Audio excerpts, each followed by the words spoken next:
Oi, what's the best game where you get to eat pie? What's the best game where you play a dead guy? Aye, you'll find out in VG247's podcast. Here, what's the best game where you swing from a rope? And what's the best game where you batter the Pope? That's Street 2. Like I said, you will find out in this here podcast.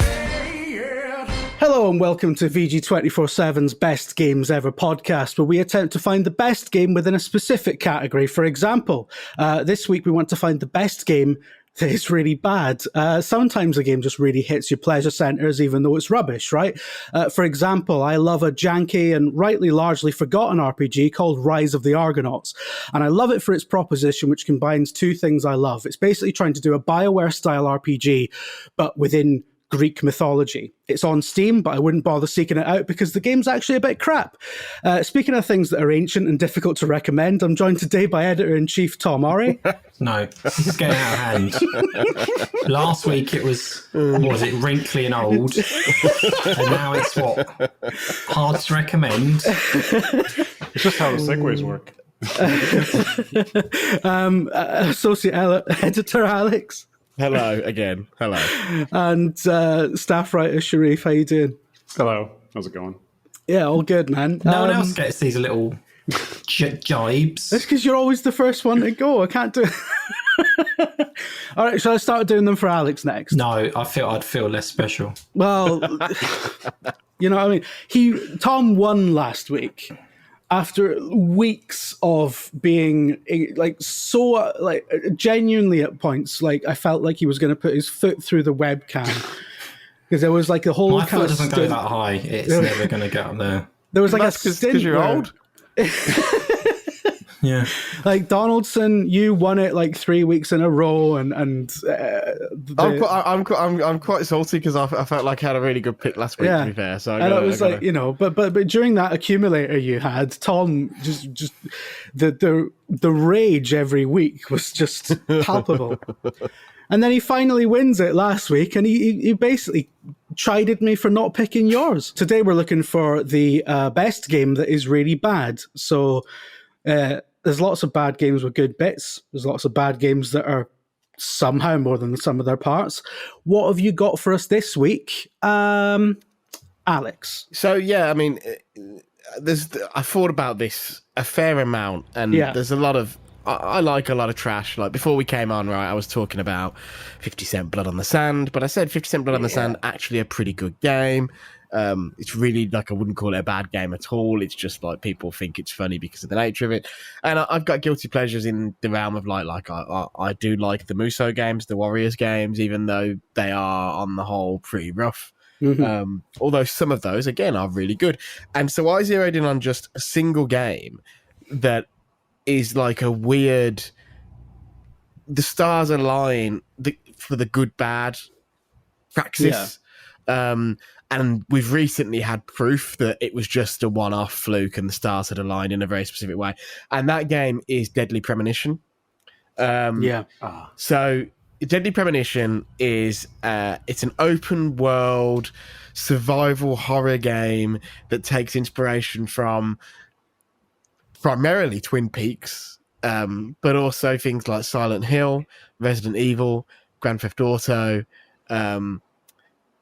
It's made by Access Games, but the key creative behind it is a guy called Hidetaka Suehiro, who is known as Swery. And Swery is he's got lots of ideas, but I suppose the uncharitable way to describe him would be like a Poundland Hideo Kojima. And it is, Deadly Premonition feels a lot like that. It's like, what if Kojima made a game, but he only had 15 quid and a packet of crisps with which to make it? And yet none of the ambition gets reined in. So you end up with this really weird game that sort of like has this vast open world, but doesn't really use it except for like, there's like a racing minigame. And in the racing minigame, for some reason, there's a really terrible, legally distinct, not Green Day American Idiot, but definitely Green Day American Idiot that plays. Rips off Twin Peaks liberally. It's incredibly stupid. But the thing about it is just incredibly charming.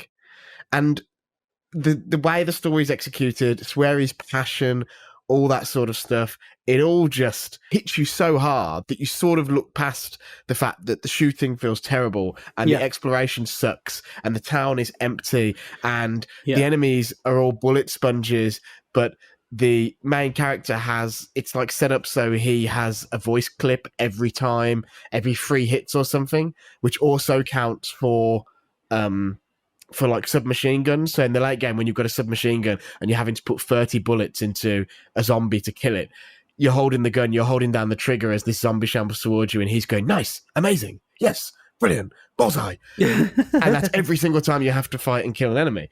It's got terrible quick time events, tank controls in an open world. This is what I mean. Like, it controls like a PS1 Resident Evil game, but it's got this Xbox 360 era open world. It's not a particularly good looking open world, but back on the 360, it ran at like 15 frames a second.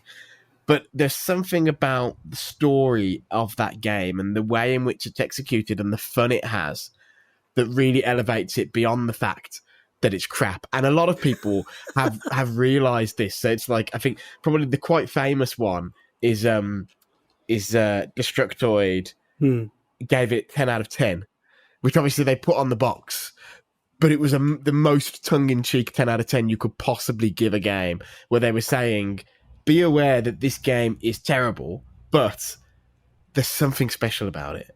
And that's Deadly Premonition. And then what I was getting at the start is this is that lightning rod, because then obviously this game became a cult classic. They released a director's cut, which improved it, but in very, very subtle ways that didn't really upset the badness that made it good. Yeah. But then they went and made a sequel. Mm-hmm. And with the sequel, Swery had become self-aware, basically, I think is what happened. And like an AI. He just Skynet. When he made Deadly Premonition, he made it honestly, and it's not his first game. Like, he has made quite a few games, and actually, he's sort of, when I called him a pound shop or Dollar Tree for the Americans, when I called him a Dollar Tree Hideo Kojima, like literally on the PS2, he made a game called Spy Fiction, which 100% is a Metal Gear Solid knockoff. Like, the way it plays, the way it looks, the way it sounds. Absolutely. Yeah. So there is that connection, but he never had massive success. But Deadly Premonition, he just had huge success. He was doing interviews, he was going to GDC, and people were treating him like a celebrity, all that sort of stuff. Giant Bomb, the video game website Giant Bomb, did Deadly Premonition as one of their endurance runs, which is basically like a Let's Play. So their staff, in 2 groups, both played through Deadly Premonition from start to finish and had an episode a day, and that helped the game to have tremendous popularity, because it was the sort of thing where 2 people talking over it, and sort of the talking bridges all the terribleness and helps you get to those lovely story beats and stuff. It's good, but without it, it's bad. And then, like I say, so they make the second one, but the problem with the second one is he'd become self-aware that the reason people liked it was because it was a bit crap. And the second one is just embarrassing, in my opinion, on many, many levels. And I'm someone who loved the first one, and I wrote a review of it. And you can tell he's self-aware, because I wrote a review on VG247, and I called it like a disgrace or something like that. I called it a disgrace and a bad joke, and Swery retweeted it. Which tells you everything you need to know. So the first one is like, God loves a trier, and the sequel is like, oh, God thinks you're trying too hard now. It's sort of the Room to the Room 2 in movie parlance, yes, I guess. I mean, that is a perfect, like, Deadly Premonition, it's probably got more craft to it than The Room, but I can definitely see... dare you. But I can definitely see that Tommy to Swery parallel 100% in The Room, and in this, where Swery thought he was making Twin Peaks, and Swery did all the things that the big developers do, where he went out to America and went on a road trip and took lots of photos of things in order to make it, in order to try and make this town really feel like Washington State. And it's just a beautiful mess. But the sequel is terrible. In the way that that's a bad game that is really bad. Deadly Premonition is a great game that is really bad. And I do think, actually, it might be, of all those shitty games that I have had a guilty pleasure for, it might be I think it is my favourite. It's the poster child for this, isn't it? This topic, really. It is the game that fits this, I guess. Maybe it's too obvious, Alex, some might say. Am I remembering this right? Did it come out at the same time or around the same time as Alan Wake? It was a bit later. It was 2010, and I think was Alan Wake like 2018, 2008, sorry, or something like that. Because I remember it being like a sort of. Oh no! Sorry, Alan Wake, May 2010, Deadly Premonition, February 2010. So it actually predates Alan Wake. But roughly the same time. So yeah, because I remember thinking at the time, I'm sure, because there's some marked similarities between the two games. Like they're both very heavily influenced by Twin Peaks. And I remember thinking at the time that, like, weirdly, Alan Wake feels like a sort of slick, ultra-budget Hollywood remake of Deadly Premonition that kind of strips out all the... something that, like, takes the bones of something, but strips out all the things that people actually love about it and presents and regurgitates it in a sort of... in a much more sort of competent, but a lot less enjoyable It's funny way. now you mention it, because the parallels between the two, you've got the Twin Peaks sort of connection, but also just in little things like Alan Wake spends a lot of the game not sure what is real and what is not, and he sometimes sees himself and he talks to himself. In Deadly Premonition, Francis York Morgan, the protagonist, he has a constant dialogue with someone who isn't there called Zach. And you spend a lot of the game wondering, who is Zach? Why? So when you're driving around in the car, Francis is talking to Zach about movie trivia, and it's all real life movie trivia. It's all clearly movie trivia that Swery knows, that Swery loves, about such and such came out in this year and it starred this person, and during production this happened. Again, you can see the Kojima. Like they've got that is parallel. I mean, what's interesting about Deadly Premonition, actually, I think, just from a development perspective, is it started development in 2004. Yeah, God, But basically, Swery only came on in 2008, and they basically cancelled the game. It's called Rainy Woods that they were making.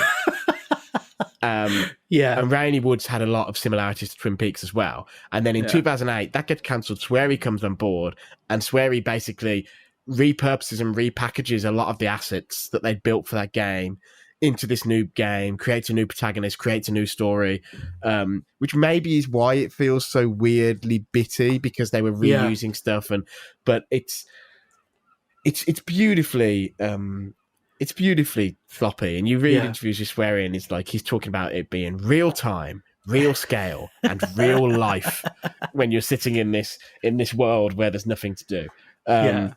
But you know, and they did things like I'm looking at information about the game, like things that I didn't know. Every single street is named, which I don't even think is probably true in GTA. And like they decided how much the workers in the local diner were earning and all that sort of stuff. Sounds a bit Molyneux, and the trees will grow. Oh God! Over time. Molyneux wishes he could money. make something as beloved as this.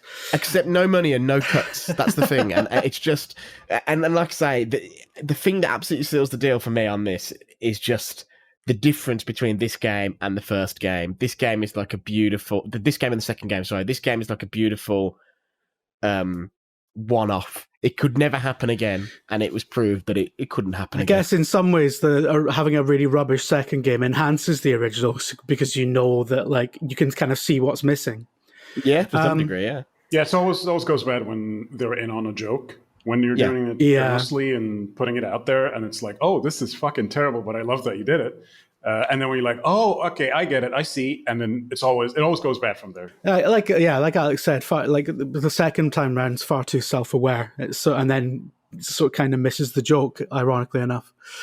Okay, let's move on to Tom, because when you sent this to me, I looked up some footage, and I thought, I mean, it looks very typical of games for the time.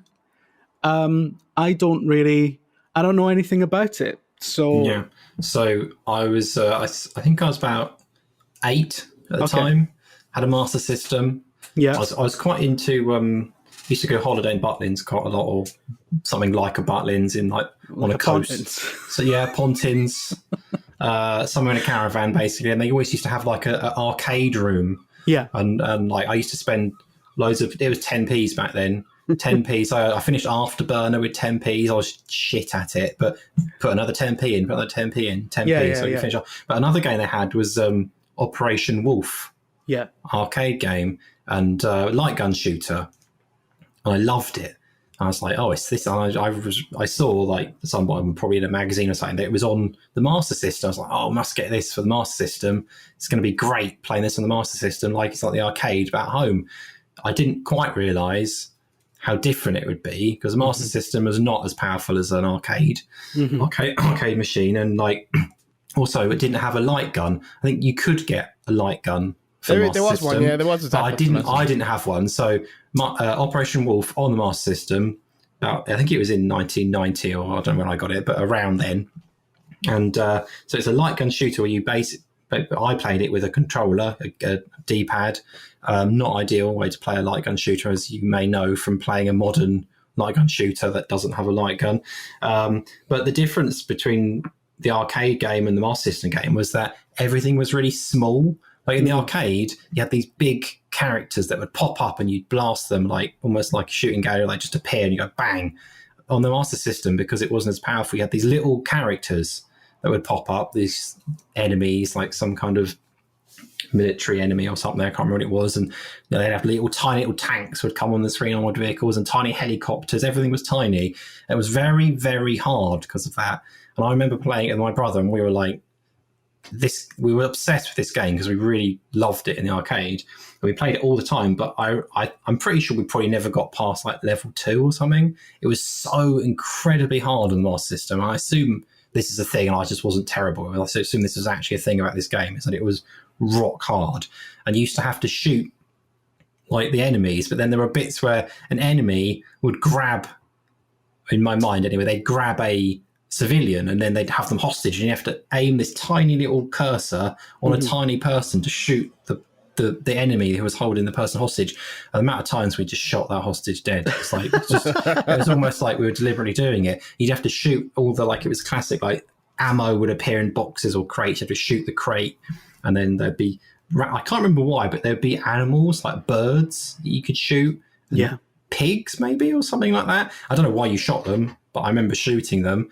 It was just, I remember this game that we must have spent, because back then, like, games were not kids these days, I'm just going to sound old, kids these days get it easy, like Game Pass and everything else. You get, can I have a new game? Yeah, they've added 10 more on Game Pass this week. Back then, it's like one Master System game, lucky 2 a year maybe, and that's because we were twins and we could share our birthday and Christmas presents, right? So yeah, this was one of those games that we had that year. And we spent, I don't know, let's say hundreds of hours playing this game, trying to get past level 2 or something. It was so incredibly hard. But the reason why I chose it is because it must have been a bad game, because the difficulty balance of this was awful. The sprites were tiny. So I've got to be honest. Like, I'm looking at video footage of this, and I love Operation Wolf. I've got it on one of the arcade machines out in the house, and this doesn't look like a terrible port. It's for Master System. It looks like an 8-bit port of a 16-bit game. Exactly. But also, are you not? Is your issue not that it was necessarily a bad port, but more that you didn't have a phaser, which is exactly whatever it's called. Yeah, definitely. And so, because I think you could make this argument about Time Crisis on the PS1. It's a port that isn't as good as the arcade version, and if you didn't have a gun con, it was ass. But Time Crisis is still a great game. Could you play Master System Operation Wolf with a light gun? Yeah, you could. But I never had a light gun. Okay. But still, because if you compare it to the original, it is much harder because the people are so much smaller. Like you look at the arcade game. And you'd be playing it on a smaller tally, presumably. We were probably playing it on like I don't know how big it was, probably like a 10-inch little TV, I'd have thought. Well, there's your problem, Tom. It's unbelievable. Hell. We were probably like sat like literally inches away from the thing, because I imagine the controller cables were probably about 2 foot long back then. But yeah, I think it was like, as a game, I loved it. I have fond memories of playing it. So I think as a kid, I loved it. It was a great game, but objectively looking at it, it must have had big issues because it was literally like at points almost unplayable. So what we have to do, we have to caveat that this is not the light gun version. This is the game that I imagine most people played, right? Mm-hmm. Having a peripheral for a console was a bit of you've got to be pretty upper class for that, Alex. I want to say also there was an NES. There was an NES version of this as well that was compatible with the Zapper there as well, which obviously a lot of people had because a lot of the early NESs came with it. Mm-hmm. So it was quite common. It does seem like the Master System is the worst port of the three. Mm-hmm. But I'm watching video of it, and it looks like a pretty clean port of a decent game, to be honest. All right, let's calm down a bit. Are you saying Tom's gone off brief? I'm saying that I'm not saying it's a bad port, but I'm saying it possibly shouldn't have. Like, it's one of those ports where they've done a good job, but you shouldn't really play on a Master System. I can't believe this, especially after the ribbing that you gave Connor last week. I bet everyone, if you go and talk to your old arcade game mates, Alex, and say, do you remember Operation Wolf? And they go, yeah, Master System version was bloody hard, wasn't it? They'll say like that. But I just, I think, like I say, I think this is about the lack of a light gun. I don't think it's necessarily about don't play. I'm going to text Mike Channel right now. Don't play the Master System version at all. It's more about you've got to have a light gun to play a light gun game. Mm-hmm. It's like I say, Time Crisis is worse on PlayStation than it is. So I mean, just to carry on this conversation this a bit, was on everything. Alex is saying it's actually a really good port, which backs up my suggestion that it's the best game that actually is really bad, because when you don't play it with a light gun, it's pretty bad. It's a great game, but it's rubbish if you don't have the right peripheral, which if you're a child in the 80s, you probably don't. Yeah. This was also on the Sinclair, the ZX Spectrum, the NES. ZX Spectrum? I bet that version was bad. Yeah, but I think, that's what I mean. I think the using Sega your version, keyboard to move the cursor around. A little around. rubber keyboard. Like, looking now, the Master System version in the Games Machine, it scored 90%. And in the Sega magazine, it scored 91%. Apparently, the NES version was not good, though. I can't believe the games journalists of the time disagree with you, Tom. I know. Having then said they gave that, everything 90%. Yeah, look through an old magazine. The 8-bit conversion won 8-bit Game of the Year at the Golden Joysticks Awards. Well, games journalism is corrupt. We know this. Just move on. it especially was corrupt before, like Kieran Gillen. It also won Best Coin-Op conversion. Best game. That is really bad because I didn't have a like. This is the era. This is the era of games journalism where people would be like, "Oh, where's so and so? Oh, he's on an open top bus with Team 17." Just for the record, the other winners that year of various other things were Bionic Commando. Yeah. On best soundtrack, Microprose Soccer. Thunderblade on the Master System. Bionic Commando was crap until the 360 version. So no, the NES game's all right. That's it's not. Game. What? I completely disagree. You like the third-person Bionic Commando over the originals? No, you mean the remake? Yeah, Rearmed. It's fine for an NES game. It's like how those NES Castlevania games. He had his wife in his arm, literally. I mean, that was funny, but no, I meant rearmed. All right, Tom, I'll accept it. It sounds like that you are butting heads with games journalists, past and present. But that's always how we've rolled, isn't it? Okay, Sharif, I'm really excited about your pick because I think when Tom was talking earlier about Deadly Premonition being the quintessential game of this category, I'm not so sure it is. I think you might have it. Yeah, so mine it's more of like I'm talking about the entire series. I've only played 2 of them significantly, but it's basically the entire series. Started out on PS2, it's still going to this day. It has not really changed all that much, which is part of its charm. I am talking, of course, about EDF, Earth Defense Force. Oh, yeah. The Sandlot Gym from Japan. EDF is, okay. it's hard to really put EDF in either of the two boxes that we have. Like, it's hard to say with a straight face, confidently, that it's the best game that's really bad, or it's a really bad game that is really actually good and you have no idea what you're talking. It's really hard to compromise on that, because EDF to me is a game from a different almost timeline of games, where we don't have the games that we have today and things have not advanced in the way that they did, but differently from that, where there was just chaos. It's the video game that you imagine as a child. It's the video game that someone who doesn't know what video games are probably thinks of. It's the fake game that you see on like a cartoon or like a TV episode. Oh God, it really is. Yeah. Where it's like, what the fuck is that? It's like weird HUD, and it's like explosion. It's like, what the fuck game is this? Oh, that's not a real game. That's just a thing that they made for this TV show. It's those games. So you could easily write it off. I wrote it off for years, like for multiple console generations, until I sat down and played it. And I was like, oh, this is brilliant. No one making this game has ever played a video game in their life. This is amazing. Everything about this goes against everything, the standards that have been set by so many other video games over years of development and refinement. And it exists, and it's good, and it's fun. It is a magnificent thing, EDF. I just love it so much. And you know, we could dig deeper into this stuff. Like, you could look at the menus that are like where the text is overlapping, and you have to scroll like an Excel sheet to see it. If you play the PC version, the mouse works like a touchpad for some reason, and you have to use the keypads to do it. The different loot that you get from missions, and then you have to read the descriptions to understand if it's actually a functional weapon or basically a joke. And joke weapons in that game are plentiful because they work. It's just, oh, this thing overheats after one shot. So you have a mission that's 20 minutes long, and you have two fucking weapons that you're bringing with you, and then one of them is just a one shot. You're like, oh, okay, let me try this thing. It says like it fires a laser, blah, blah, blah, blah, blah. And then you fire it, and that's it. It's over. Like, you have to go to your backup weapon at that point. Mm-hmm. There's so much of it. Like the bad localization of like really bad Japanese to English translations, the dumb EDF song, all the weird inconsequential dialogue about people. It's like, oh, would you get married? Why'd you get married? Some dumb shit that if you stand around and watch these soldiers talk to each other, it's just a fucking bullshit. It's just, oh my God, I just love that. I just love it. It's. I can't tell you it's a good game or not, but I just love it. And it's hard.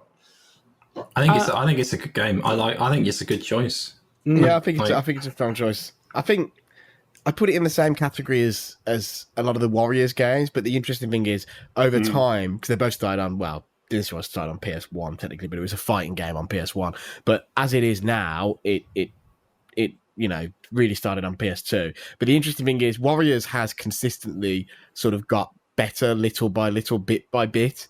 And especially now they started doing these third-party tie-up ones, like it's like Nintendo go to them. You cannot release a shit game with Zelda on it. You've got to make it a bit better. And so they've been, and those things have improved the main series as well. But this has just sort of, for better or for worse, spun its wheels for 2 decades. It's insane. And stayed the same.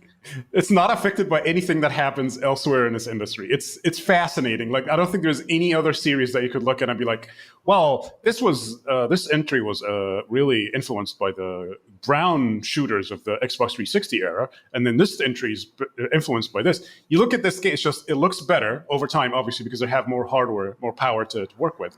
But it's the same fucking game. And every time I get it on like a new version of it on a new console, I'll be like, maybe they're going to stabilize the frame rate. They don't. They just have more ants. And I didn't explain what the game is about. It's a third-person horde shooter where you fight ants from space. That's it. That's the entire game. What's really interesting is, in this context, isn't it funny that, and I'd never made this connection before, but Capcom's sort of trying to make a big budget one of these? With Exoprimal, yeah. Yeah, I had never made that connection before, that's what Exoprimal was. But Exoprimal is going to be like the watered-down, like, mainstream version of that. Well, like, it'll actually run at like more than 15 frames a second. That would actually, like, this is another thing about Air Defense Force, is that there's no one is over there telling them to stop. So it's always like, what can we do more with this power? What can we, like, how many buildings can we blow up? How many more ants can we add on the screen? It's like, but sir, the frame rate is in single digits. It doesn't matter. I can hardly perceive what's going on. It doesn't matter. There are more ants, and you're going to blow up these buildings because it has, destructions. That game is just, no one has played, like I said earlier, no one making that game has ever seen any other video game in their life and be like, oh, we need to have this, of course, because people expect it. No, they're off doing their own thing. Sandlot, God bless them. And it's just gym after gym. I love it. I tell you what you said earlier about it looking like the kind of the fake game that people play in a TV show, right? I mean, it's a really perfect example of that. It's almost like it's the exception that proves the rule, because it is a real game. It is. And when they just design a rubbish looking video game for the universe of a TV show, I think it always works slightly better than when they use a real game, right? Because, I mean, what were we talking about before? Breaking Bad, the version of Rage that's played with a light gun, funnily enough.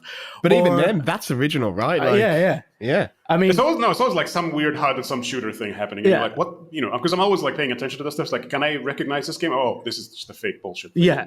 Didn't Andy Kelly or someone do a blog that was like bad scenes of people playing games? That sounds like, I don't know if it was him, but that feels like a Kelly thing to do. Yeah, it was bad like scenes of people playing video games. Sounds like him, or at least if it's not him, the person who did it would probably concede that it's a Kelly idea. I remember one in do you remember that show Primeval about the dinosaurs? It was like, no, only you watched was that like the Jim. Doctor Who knockoff? Yeah, it was like it was like ITV's answer to the Doctor Who reboot. How are we talking about was that the program that had someone from S Club 7 in it or something? Yes, exactly, Tom. Almost Yeah, certainly, you yeah. remember Oh, God. it, yeah. But it had this scene in it where the guy was playing Oblivion, which was the big game of the time when it was made. But they were playing Oblivion in third person, and it completely took me out of it. I never watched it again. So nobody does that. But you can, though. You can. That's not a fake thing. That's you can, but nobody does it. Oh, okay. Yeah, that's true. I need to pick one of these, and I know we're already up for time, but let's just say that one person has picked a game here that wasn't number 1 or 2 on the list of games in this. If you like Googling it later, best game that is really bad, number 1 or 2 will be those 2 games. I mean, to be fair, like EDF is like, it's to be nice, the best way possible. It's kind of the game that if I said to my son, design your perfect game, knowing that don't worry about how it's going to work, that is what it would make. And it's brilliant. Like, I do like it a lot, but it's like Deadly Premonition and that are like, come on, can we not think of more original choices? I mean, it's so original. There's nothing like it, Tom. What are you talking about? What other game is that? My game is so nuanced. The depth to my choice. There's so much to it. It's like, it's a great game, but only if you have this peripheral. I mean, it's another level. It's like an arcade shooter. That's another level to these quite basic choices. Or on the other hand, you could just say that what you picked was a really good game that you just didn't play properly. And also, by your own admission, really loved when you were a child and sunk hundreds of hours into it. It sounds like you're criticizing my family's financial standing at the time. No, I'm just saying that, like, I mean, I never had a light gun when I was a kid either. I tell you what, yours reminded me of, you remember the Terminator 2 light gun shooter? Yeah, that's a good game. It's a brilliant game, especially if you play it on the Amiga and you got yourself and a pal and you've got 2 mice. You got a mouse each, right? And so you had like a red cursor and a blue cursor. And it was brilliant. But then later, so I played it on an Amiga with I think my uncle originally, the first time I played it, and it was fantastic. And then later on, I'm pretty sure I got like the Mega Drive version or something, and obviously didn't have a mouse peripheral, and tried to play it, and it was rubbish. So I had a really similar experience actually with that you had with Operation Wolf. Was that Mega Drive? This is the question though. Was that Mega Drive version compatible with the Menacer, as it was called? I miss when peripherals all had names like that. I don't know. To be honest, I don't even know if it was the Mega Drive. It might have been like a PC version or something. I'm not sure. I will say that fucking gun on the Mega Drive, the Menacer, is the worst light gun ever released. Terrible shape. It's the one that's like shaped like a bazooka, right? Yes, because that's them going, we've got in fact, they were in a weird arms race because the SNES one sucks for the same reason that it's also shaped like some stupid sci-fi gun. It's just like, just release a gun. Yeah. And then Namco brought us back to Earth with the best light gun ever made. It is on, Terminator 216-bit. It is on Mega Drive.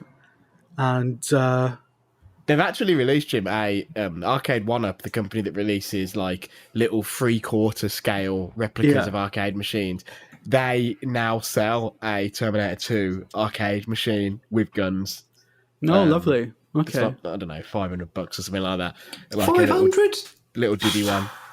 Well, it's got the guns. It's got the guns and stuff in it, I suppose. Like usually those machines are about 300, but I think when you've got the guns and stuff, they get more expensive. Which is, I tell you what, and they did one much later for. I'm pretty sure it was like Terminator, the one that Christian Bale was in.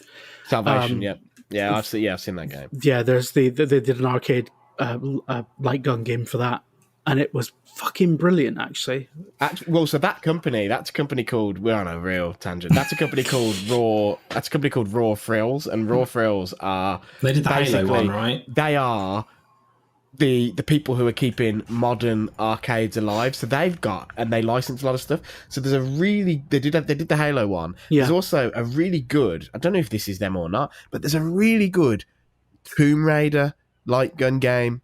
Jesus. Like the rebooted Tomb Raider, the current one, and it's really good, and it uses assets from the 360, Xbox One, PS3, PS4 games, and yeah, it's really, really, really good. They also did like an arcade version of Injustice, so it's like, hey, there is a NetherRealm fighting game that actually exists in modern arcades. So shout out to those. So light gun shooters then, they're the winner, right? So light gun shooters are great as long as you don't play them without a fucking light gun, or at least a mouse. Point. That's my point, Jim. Okay, all right. Well, I've got to pick something, and my gut instinct, and I have to go with gut instinct here because all the pictures are good this week, and I think I'm going to go with Earth Defense Force because. Right. EDF. And, it's partly because, I think it jostles with Deadly Premonition, as you said earlier, Tom, about, like, Deadly Premonition being that quintessential sort of bad, good game. I think it's got a similar thing going on. But Earth Defense Force is, like, consistent, and it's a formula that has worked consistently and never changes. Whereas, like, Deadly Premonition, as Alex pointed out, was a beautiful one-shot thing, and when they tried to follow it up, it just skidded into a bin. So I feel like on that basis, the EDF formula is probably a more sort of pure expression of this, and therefore that's what I'm going to go with. If our 500 plus listeners are angered by this choice, tweet me at VGTomo, # Operation Wolf. Let's get it trending. Let's get it trending. Show Jim that he's wrong. Show Jim that he's wrong. A note to our listeners: once you're done listening to this episode, go on YouTube and look up the Earth Defense Force song, which is a song that the AI enemies sing as you're marching to destroy these ants, and it's hilariously bad in the best possible way. And you do yourself a great favor by just the alien attack, blah blah blah. It's amazing. I didn't know how to song. To be fair, I didn't. The last EDF game I played was the 360 one. You should look that up. It's fascinating. Well, it's much better than a shitty Green Day cover, isn't it? It's original. That Green Day, that legally distinct. Do not sue. Green Day cover. Yeah. The song is called Racing Idiot, in case you're wondering. So they even just literally changed one word. It's narrowly avoided litigation. Speaking of which, we better bring this to a close. So, Earth Defense Force, doesn't matter which one, is the best game that is really bad. Thank you so much, everyone, for tuning in. If you enjoyed the show, please give us a 5-star review wherever you get your podcast. It really helps us get the word out. We're not just a podcast, of course. If you'd like to hear more from the team, then check out VG247.com for our fantastic news coverage, features, reviews, and game guides. Thank you so much for listening. Goodbye. Like I said, you will find out in this here podcast.